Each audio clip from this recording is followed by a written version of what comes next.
Asshole, asshole, asshole, asshole. Oh! This is the week where all the NFL owners are assholes, okay? They got all these firings going on across the NFL, which is great if you're a Bronco fan because for once, in such a long time, we have consistency, continuity when it comes to head coaching because guess what? Sean Payton ain't going anywhere. We'll get into all those. And yes, the Broncos clinched the number 1 seed, which is fantastic. The Raiders, we're going to point out a major, not like you really needed somebody to do it, but we're going to point out a major flaw with the NFL, but mostly the Raiders, okay, when it comes to their head coaches. Plus, we got some crazy headlines. Somebody's eating a toilet seat, and I can't even fathom why somebody would do it. And it's going to be shocking. It's going to be shocking to tell you where it's at because I honestly, I had my guesses and I was wrong. We'll get into that plus some other crazy stories. But real quick, what you need to do is hit that subscribe button, the follow button, the whatever, tickle the buttons. Whatever you got to do, guys. I don't care. Don't care. I like to tickle buttons, Scotty. Just ask your mother. Okay, Connery. Son of a gun. I thought we were going to get into this show and not have you blindside me. But here we are. Anyway, if you can interact with the show, I know on Spotify you can interact, leave some comments. Team Pato did that the other day. Carl does that all the time. And, a guy named, I assume it's a guy, Dino Lover. Bunch of people are interacting on Spotify, so join the fun. And what's neat is if you guys start interacting with each other. And like, you're like, wow, I just climaxed. OMG, me too. Anyway, whatever you want to talk about, it's your choice. The ball's in your court. Okay, all right. Sorry, I'm dumb. Anyway, guys, I'm excited. We got a great show. I have had a great past couple days. My kids are going back to school tomorrow after winter break. Well, I love my kids to pieces. But let's be honest, it's easier to get things done around the house and do my job when they're occupied at school. But I got to share this great information that's happening in the DeHuff household. My daughter, who's turns 11 tomorrow, happy birthday, Aria, she signed up for baseball, Little League Baseball. I'm very excited for her. Now, there was people pressuring her to go into softball, but she's like, I'd rather play baseball. I'm fine either way as long as she's having fun. But this is what I love. Yesterday, I went out with Coach Carl, his kids, and some other former players, Coach Brandon's son and everything. We went out to the fields, and we were kind of just goofing around, playing baseball, playing catch, and whatever, right? It was a lot of fun. And my daughter was out there. Coach Carl was working with her. It was the first time she really was taking it seriously on how to swing a bat, how to throw a ball, how to catch. And I tell you, freaking what, she is going to outwork everybody. She is so freaking amazing, such a quick learner. Yes, she's my daughter, okay? But setting that aside, I'm not playing favorites. She's going to be a force to be reckoned with on the baseball diamond, and I can't wait to see that. There was also a college softball pitcher out there, our neighbor, and she's phenomenal. So the boys wanted to hit against her, see if they could. And obviously, I want to say they're right around 43 feet from mound to plate when they pitch. But she pitches in the 60s. And the boys, they were so intimidated. And we had a guy back there in catcher's gear catching it. He had a blast because the ball moves so differently. And it's obviously a softball, which is like 2-3 times the size of a baseball, whatever it is. I'm not a mathematician, okay? Don't know the diameter of all the stuff, okay? But anyway, he had a blast doing that. And I was just telling the kids, I was like, if you foul it, be proud of that. Because, now keep in mind, she was kind of exhausted by the time she got over there. But she was still throwing some heat. And by the time I got up there because I was like, I have to try this. I can't walk away from this opportunity. So I go over there. I'm like, yeah, elbow out. I'm making sure. First pitch, she gives me a fastball. I foul the tip shit out of it. Okay, it went far behind the backstop. Right after that, she just played with me essentially. I have never seen a ball rise before. Usually when you're playing baseball, it goes down or to the sides. She threw, I don't know if it's called a riser. That's what I'm going to call it. She threw a riser and I struck out. I don't give a shit. I at least made connection. I'm proud of that. She threw a riser and it went way up. As soon as I started to swing, I was thinking to myself, pull back. Yeah, you're in too far. Right? I was like, fuck. And I swung at it, and I was like 2 feet away from the ball. It was freaking maddening. And then, of course, Coach Carl, being the uber competitor, he's like, I got to prove that I'm better than DeHuff. Not much effort to prove that you're better at baseball than me, Coach Carl. Okay? Gosh. He goes up there. She throws him a heater right down the middle. Whoosh. He drills it out of the park. 200 feet. I mean, come on. It's not that far. It was a lot of fun. But I'm ultimately circling back. I'm so excited for my daughter because she's taking it seriously. Today, we woke up and she's like, I'm ready to go to the fields to go practice. I'm like, okay, let's go. So I worked with her on catching, throwing, running bases.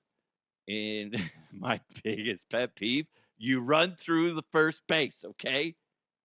And going through the scenarios like that, it was great. Then by the end, I'm throwing her live pitches, and she's hitting them. Good for you. She's going to be a problem. She's going to be a problem, fellas. Watch out. My daughter's coming, and she's going to make some noise when she gets into the league, which is right around the corner. So I'm excited for her. Anyway, guys, I'm excited to get into this show. There's a lot to get into. Don't forget, today's show is brought to you by Roof Goat USA. It's now's the time to go get a free inspection from Roof Goat USA. Go to roofgoatusa.com right now, whether you're in Colorado or Michigan. Sign up for that free evaluation. They'll come out. They'll check your roof, see if there's anything that needs to be repaired or not. Sometimes that happens. They go, you know what? You're good. You're good for another, say, 5 years or whatever. I don't know. I'm putting words in their mouth, but you know what I'm saying. So they'll tell you if there's anything, and they'll work with you on how, if there is some damage, on how to fix it and what the next steps are going to be. So you got to check them out. A free evaluation. You can't go wrong with that. Again, roofgoatusa.com. I'll tell you more about Roof Goat USA in just a little bit. But right now, what we need to do is jump into headlines. Let's go! Let's go! And now, here are the headlines. I want you to guess where this is at, because I was in the wrong freaking realm, okay?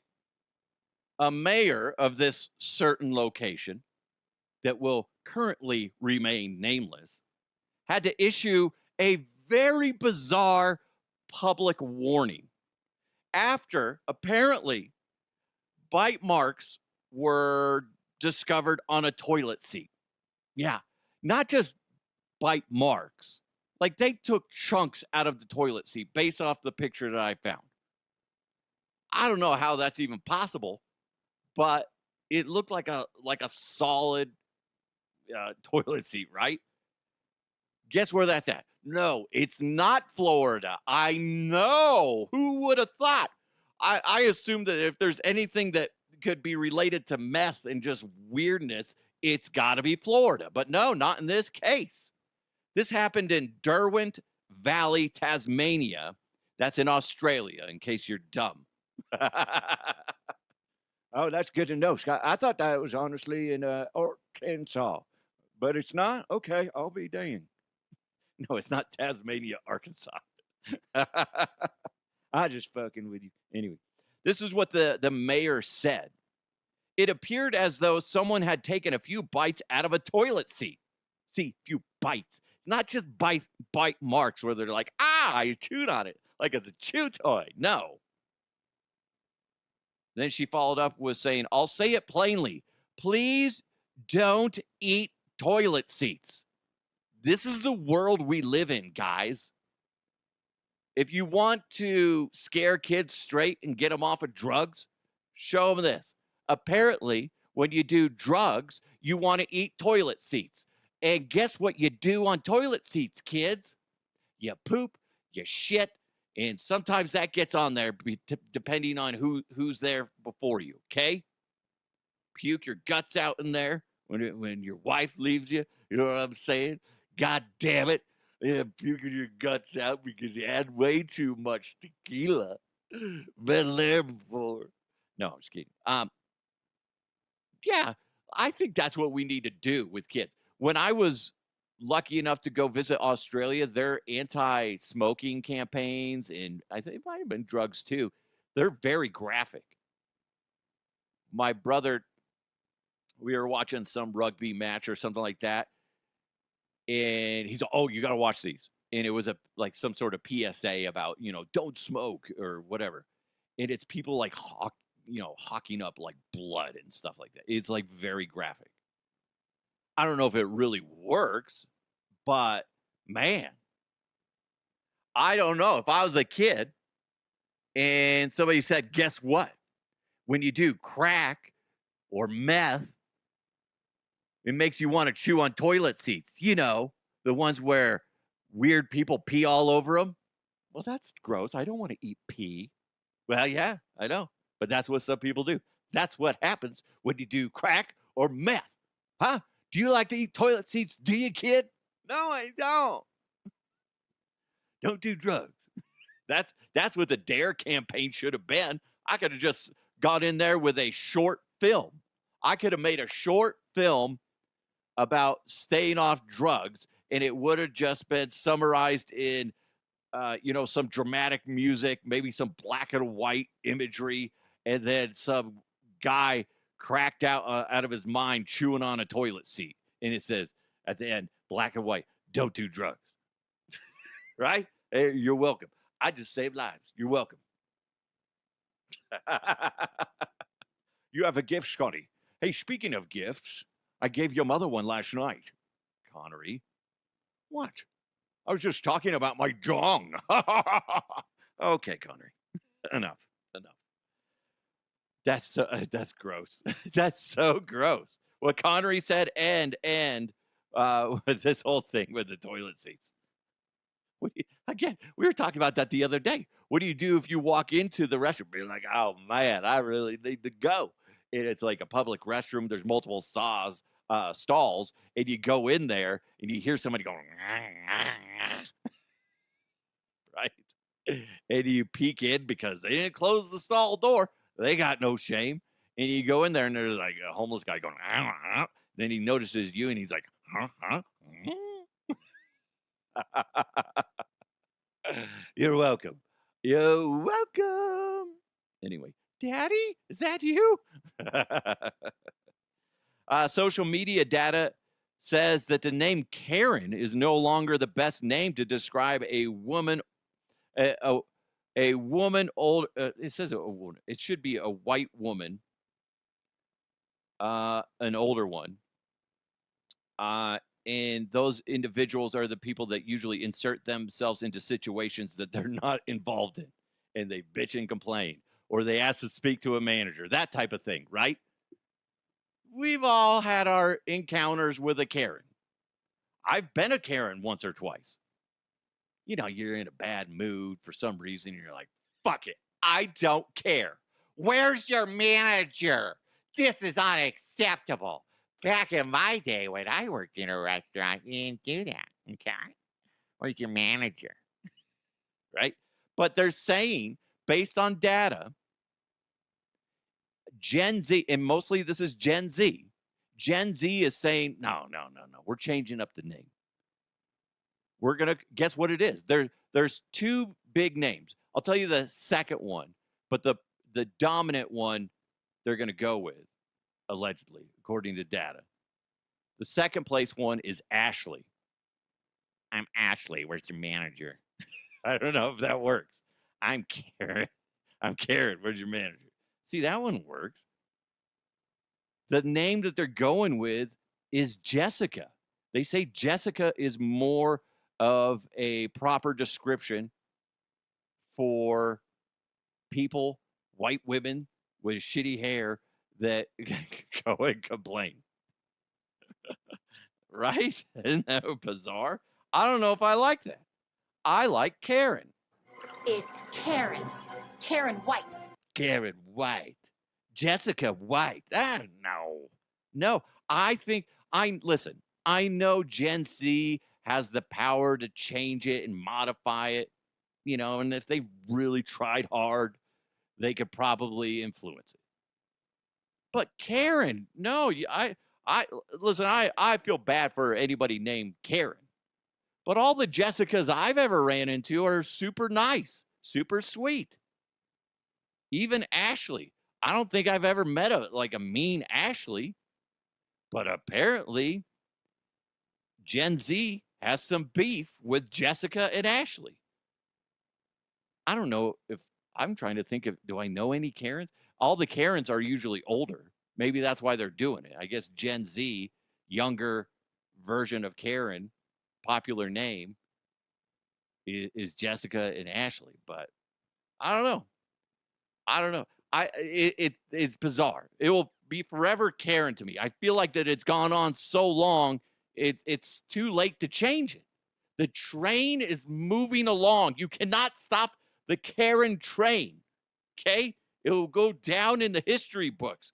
When my kids' open up a history book because the world got reset and there's no computers, it's going to be all, scribbled onto a weird piece of paper that somebody made in the backyard. Anyway, and they write it out, and it's going to say, Karen, bitch-ass white woman who is old, had a weird bob haircut, who always is asking for a manager and wants to complain, and always just tries to butt in on everybody else's problems, and always gets offended for other people. That type of thing. Karen. It's not going to say Jessica or Ashley. That's preposterous. That's absurd. Shame on you for thinking that, Gen Z. We'll see if I don't think it's going to get any traction. But I could be wrong. This is bizarre. A man ate 1,000 sardines in a month. He's like some scientist nerd, right? He lost 6 pounds and smelled like a fish market. Well, that's shocking. I bet he had... I think he said they were like low sodium, fish. Whatever the fuck, man. That can't be good for you. Like if I got a follow-up update on this story, and they're like, yeah, and he died suddenly a month later. Oh, that's shocking. He ate 1,000 sardines in a month and lost 6 pounds because of it, and he smelled like a fish market. Come on. That guy has to be single, don't you think?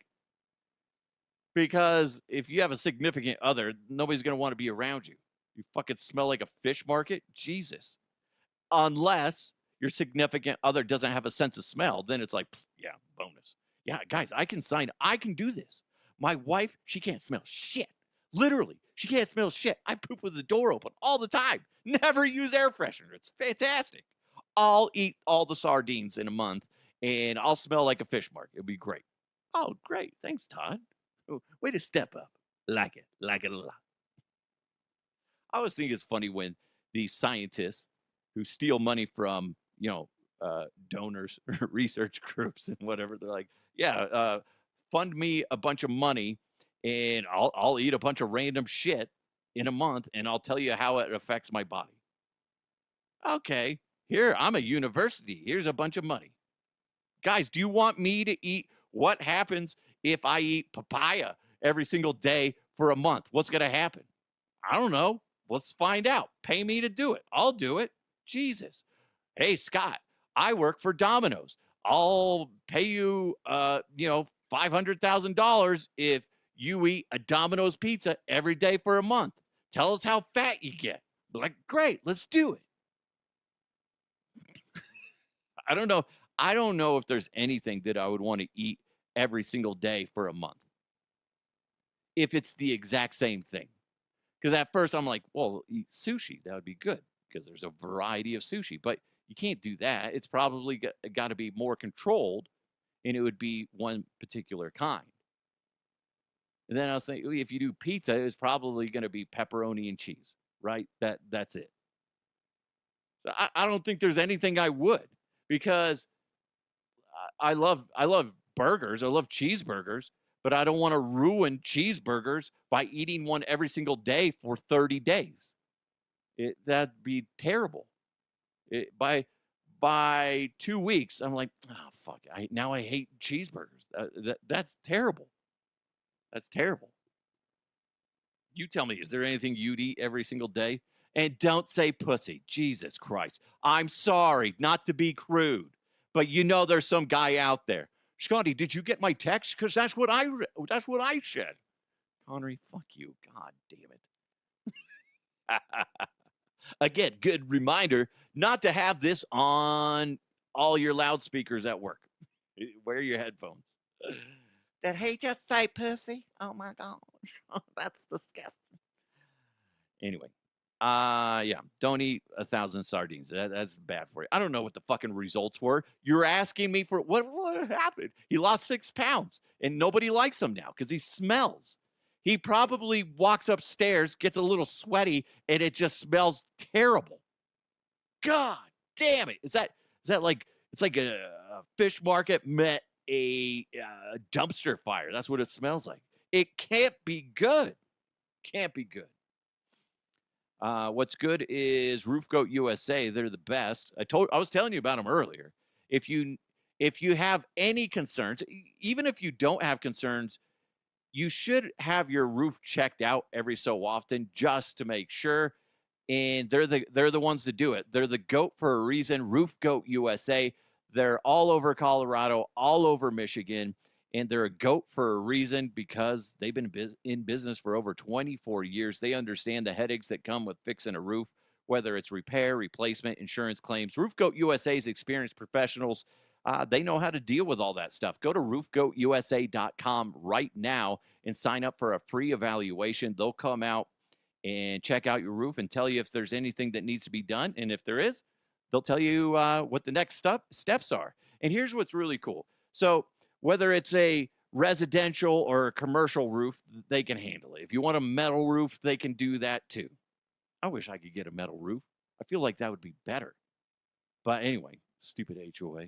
Anyway, they'll replace gutters and all that stuff.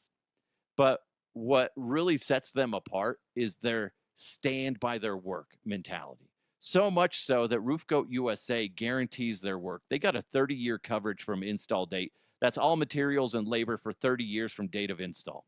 Pretty freaking cool. So for all your roofing needs, contact the GOAT. Go to roofgoatusa.com. Again, roofgoatusa.com. Experience the Roof Goat USA difference today. And what we should do right now is jump into sports. When it comes to tight ends, going deep in long balls, this guy knows his stuff. He has followers, and not just on Twitter. It's sports with DeHuff. Well, the biggest news here in Colorado, and kind of all over the NFL, because I think it really shocked a lot of people to their core. There's been so many haters of the Denver Broncos, especially this season, with so many narrow wins, that the fact that the Denver Broncos locked in the number 1 seed and will get a bye week for the wild card round, I think that just shocked so many people. I got to be honest. Every single game I was nervous about. And I know there's a lot of Bronco fans out there that are like, no, I believed in them. I knew they going to win every single game.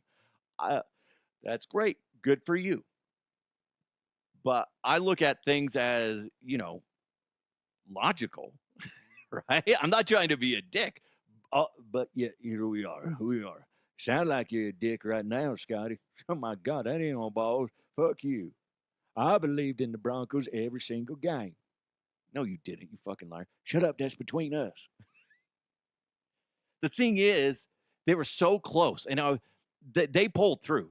They are a grinder team. They are full Grinder, Scotty. That's that one website that you got kicked off of. No, shut up. Don't be starting rumors. Jesus. They're they're full of grit. This team is made of grit top to bottom. Okay? The fact that they had so many come from behind.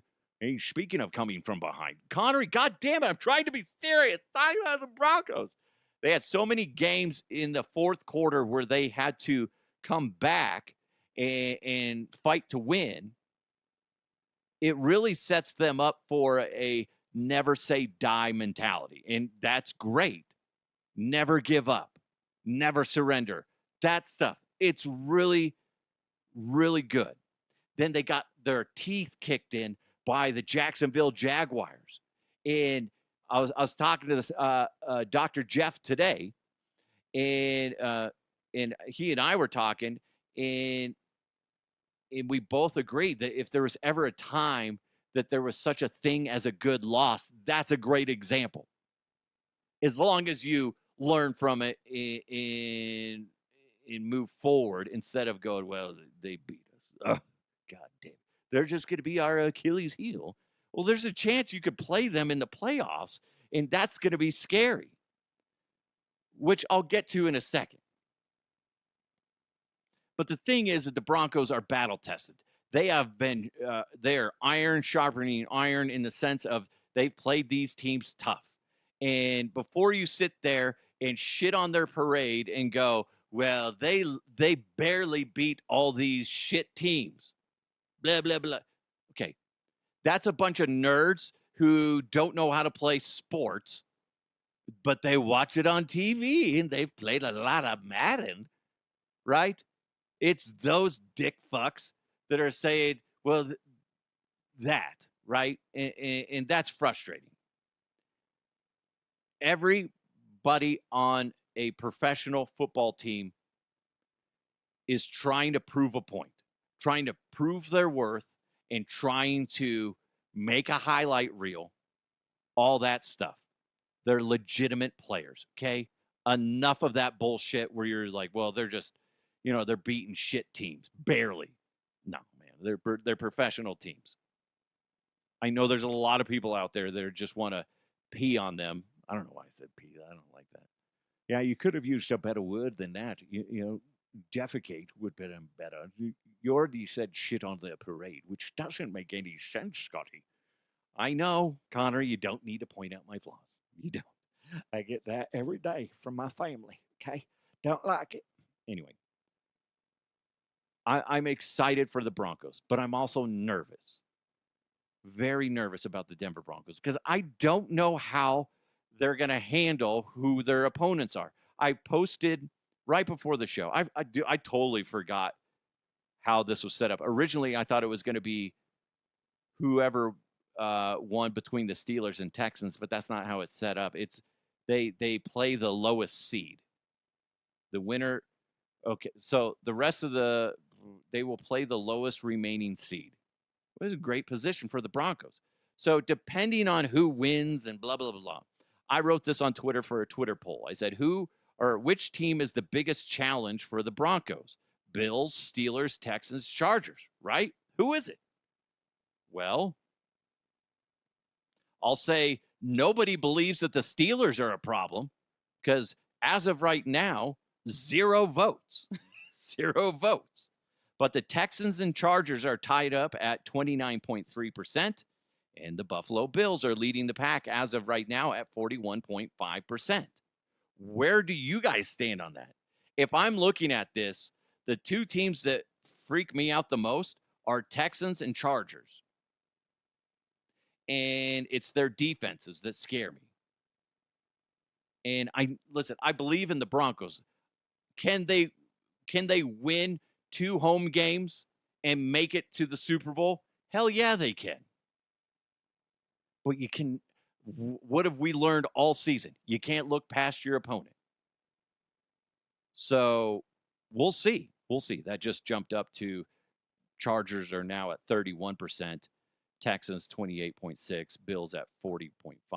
So it's interesting. If you go, I have it up for a couple days on my Twitter account at DeHuff Podcast. If you want to vote and if you want to leave a comment, please do so. Again, at DeHuff Podcast. It's interesting to think about. I don't know how this is going to play out. And I know everybody's saying nobody gives a shit about the Steelers. Steelers could be a problem too. And boy, what the fuck? Aaron Rodgers. Congratulations to the geriatric fuck that is Aaron Rodgers. He did good. He did good. Now, all that shit doesn't matter because now you're in the playoffs and now see what happens. I said it the other day. This is Bo Nix's opportunity to make a name for himself. You had a shit game against the Chargers to wrap up the season. Is that on him? Is that on play calling? Is that on just bad execution on his part and his teammates? I don't know. And here, I'll say this real quick. For the poor performance of the Broncos offense in Week 18 against the Chargers, a lot of people are like, it's fine, don't worry. They're just, concealing their cards. They're not showing anything for what they're going to do in the playoffs. Yes and no. Yes and no. You still need to execute the shit that you need to do in order to win. They won, but that's because Justin Herbert wasn't throwing the rock for the Chargers.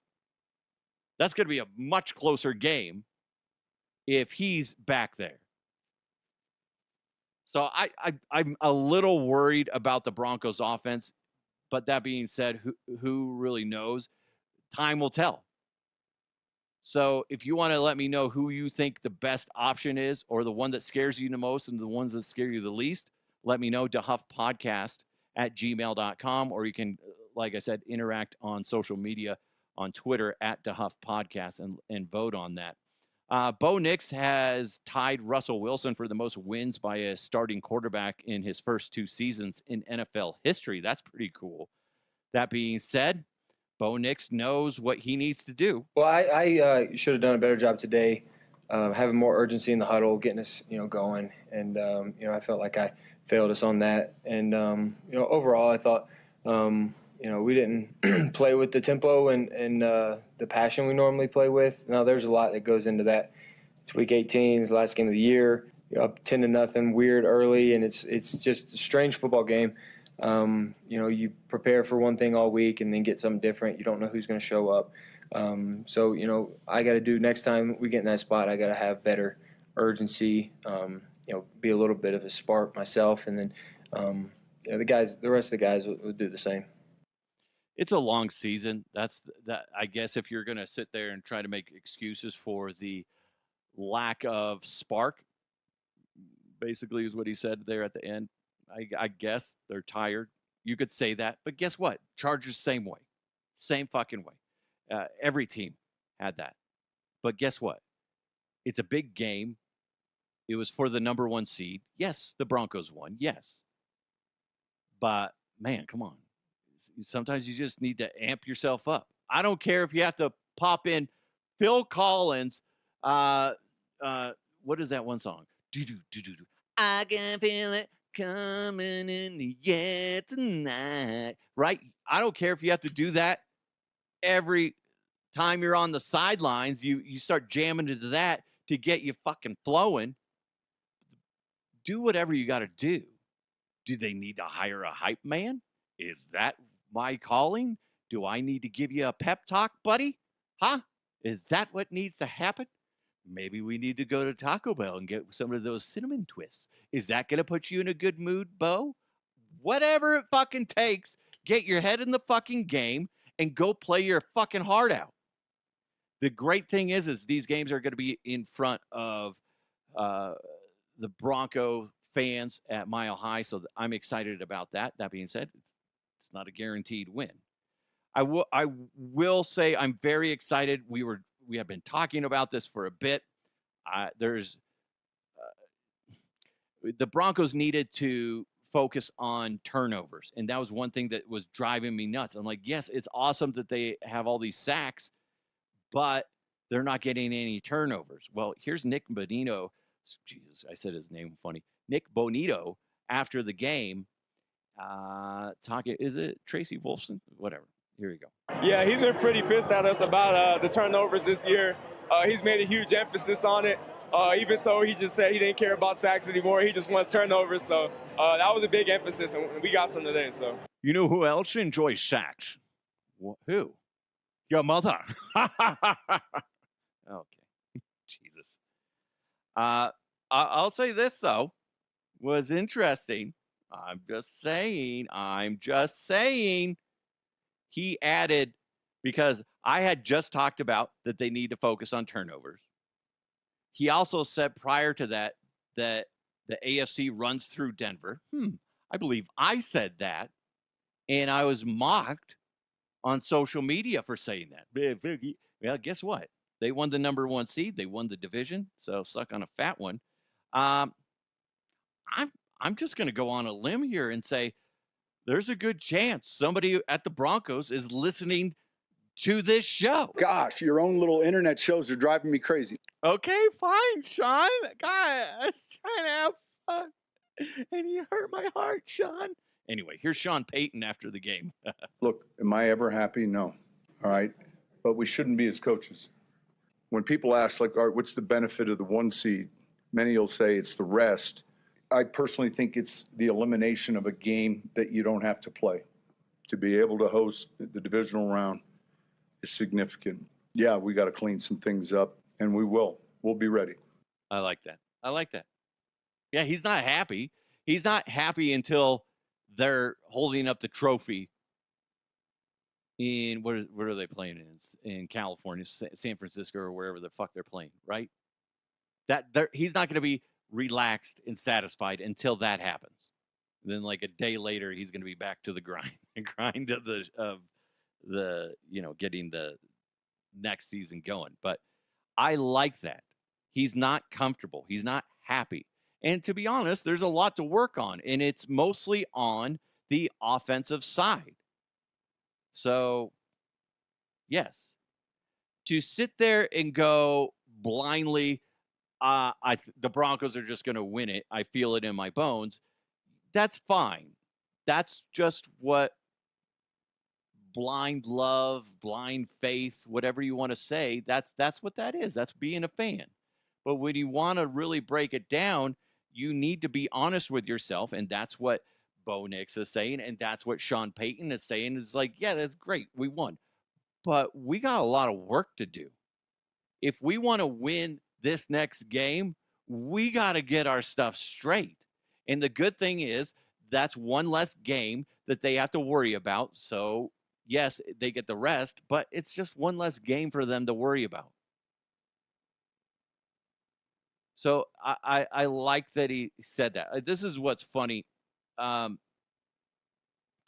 the game, I don't know who the reporter was, but in the hallways, in the bowels of Mile High Stadium, Tony Jefferson was pulling a little bitch fit after getting beat by the Broncos.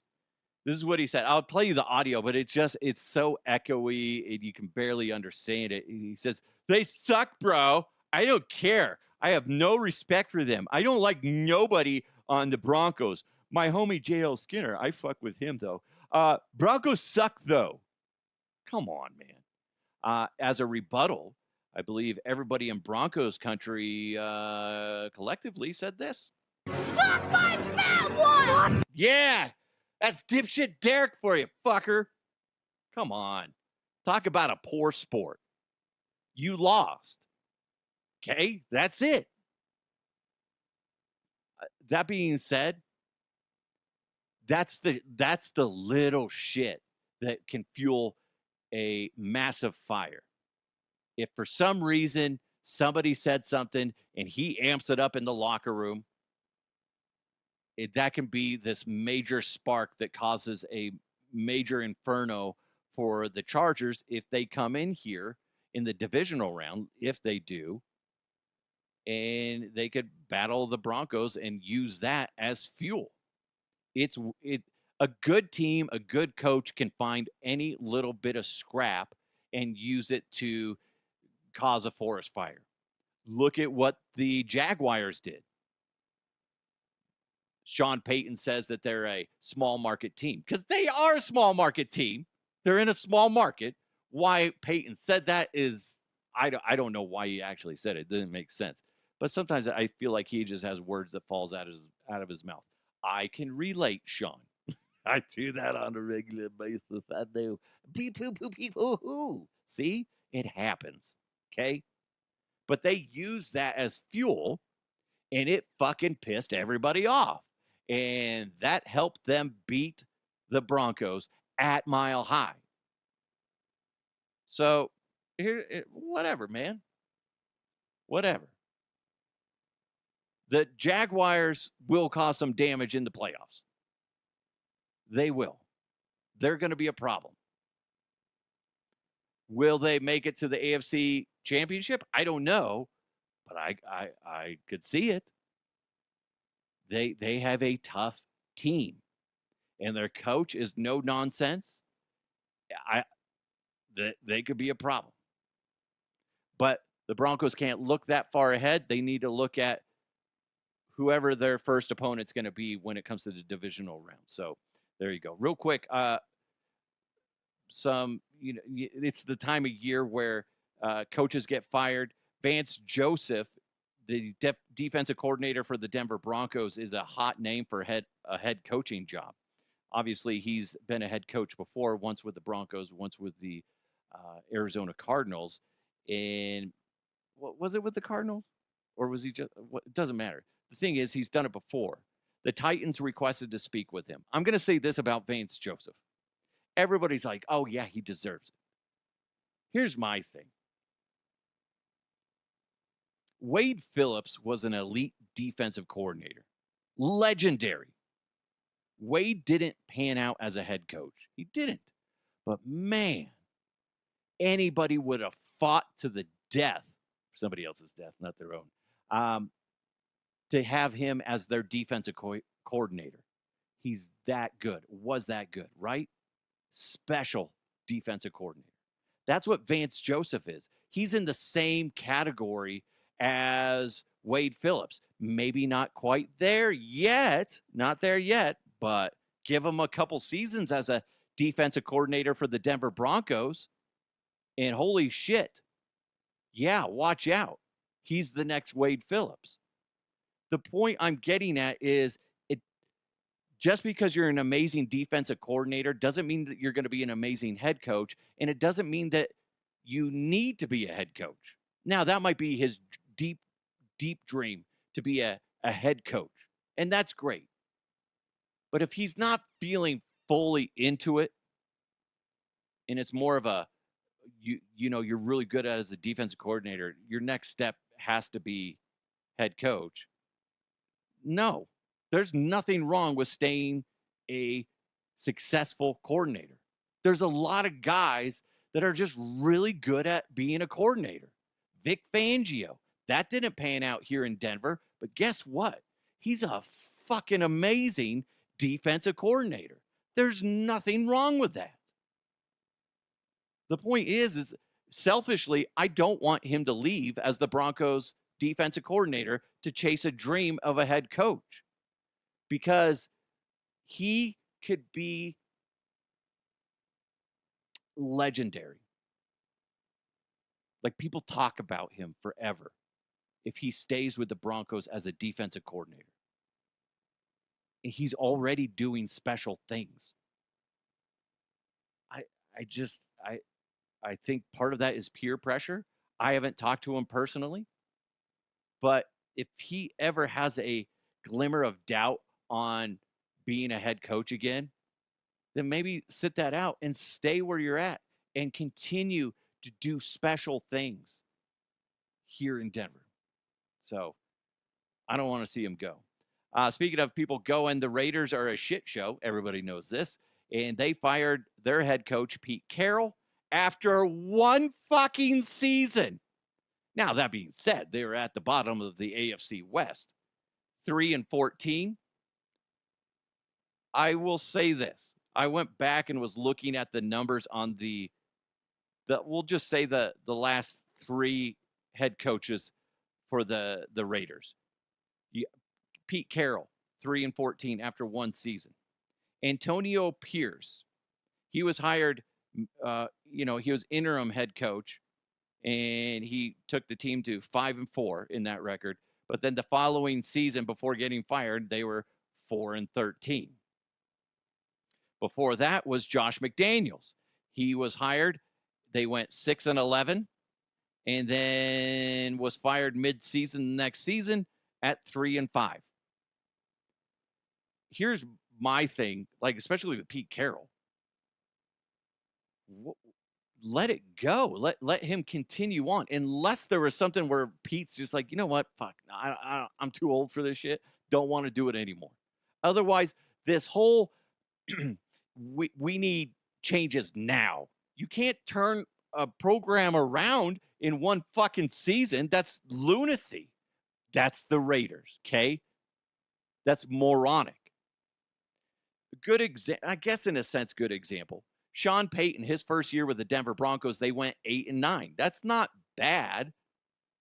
They didn't make the playoffs his first year. But let's say the ownership group, they're like, no, not good enough. Now, Pete Carroll only won 3 games versus Sean's 8 games. But the thing is these owners are so impatient. The second year, Sean Payton went 10-7, made the playoffs. Year 3, as of right now, they're 14-3, made the playoffs. They got a division title out of it and the number 1 seed. That's what time gets you. That's what allowing your team, your coaching staff to buy into what you're selling. That's what they get. I just think that there's so many factors that go into a winning season and a losing season.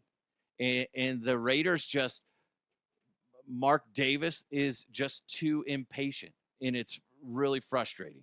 The Cleveland Browns fired Kevin Stefanski after going 3-14 this season. Wait, was it? No, he went 3-14 last season, 5-12 this season. Had all the QB drama. Total after 6 seasons, 45-56. And by the way, he was 2-time coach of the year for the Browns. Took him to a playoff. I mean, that's 6 seasons.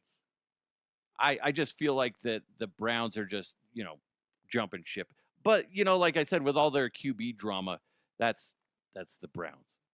It sucks now because now you're going to have I don't know who's going to be the starting quarterback for the Browns next year. Is it going to be Dylan Gabriel or is it going to be Shedeur Sanders? Now you got a new quarterback or you got a new head coach coming in there dealing with the QB shit. It's going to be weird. It's such a bizarre situation, but that's the Browns. That being said, what's a worse organization, Browns or the Raiders? I'm going to go with the Raiders. They are just a shit show. Also, to put a bow on it, the Cardinals fired Jonathan Gannon, their head coach. Last 3 seasons, he was 4-13, 8-9, 3-14. Okay, that makes. I guess that makes sense. The problem is, how long do you wait for the team to turn around? Pete Carroll being fired, I think that's a little bit crazy. There has to be something behind the scenes that happened. Otherwise, it's like. The other guys, I guess you can find justification with Stefanski, Gannon, whatever. And there's a few others. There's a bunch of openings, too. So going back to Vance Joseph, he's got opportunities. If he indeed does want to pursue a head coaching gig, there's plenty of opportunities. Don't know if you want to go to the Titans, though. But I wouldn't, if I was him, I would stay away from. I'd definitely stay away from the Giants. Don't go in New York. This is too bad of a market as far as there's too many eyes on there and too much high demand for success. And definitely don't fucking go to the Raiders because if you get like 6 wins, you're fucking fired. Definitely if you get 3. Jesus. God. You know what, Raiders? Keep doing your thing. I like it. It's it's good. It's good. It's good for the rest of the AFC West because as bad as the Chiefs were this year, they weren't as bad as the Raiders. Although the Raiders did beat them in Week 18. But you can't really hang your hat on that because Mahomes didn't play. So whatever. Anyway, thank you guys so much for joining the show. Really do appreciate it. My daughter was just on a bike ride. I actually had to pause during that last segment, and you don't know because of the magic of the podcast world, but she jacked up her toe. God dang it. Just when things are going great. She's all, it's bleeding so bad. I'm like, really? Is it? Is it though? Anyway, so I got to deal with that, do dad stuff. Anyway, you guys have an amazing day. Thanks for listening. Thanks for watching. Make sure you check out Roof Goat USA. Go to roofgoatusa.com right now and sign up for that free evaluation, whether you're in Colorado or Michigan. Anyway, thank you guys so much. Have a wonderful day. Let's continue to move forward. I'll talk to you next time.